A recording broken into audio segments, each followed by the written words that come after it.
Hello, good afternoon guys. Ito po yung lovebird namin na ilang buwan na nawala. Hindi nang bumalik guys. Bumalik na naman sila. Oo, akala ko nagpatay na ito eh. So, nagbalik na naman. So, update lang po sa dalawang lovely birds namin. Nagbalik na po sila guys. Ito po yung dalawa na palaging nagsuswing sa wire.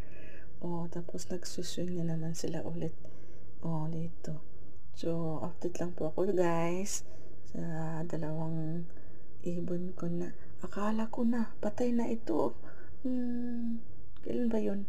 Yung pusa na ay may kinain na ibon. Akala namin na yun ang ito ang kinain niya.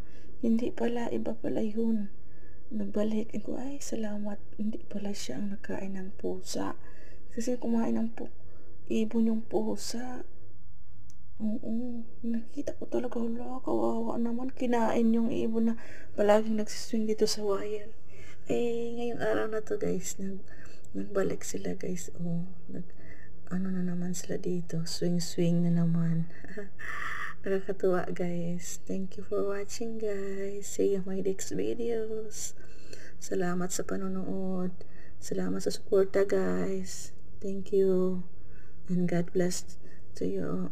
God bless to all of you guys. Salamat sa lahat. Bye bye.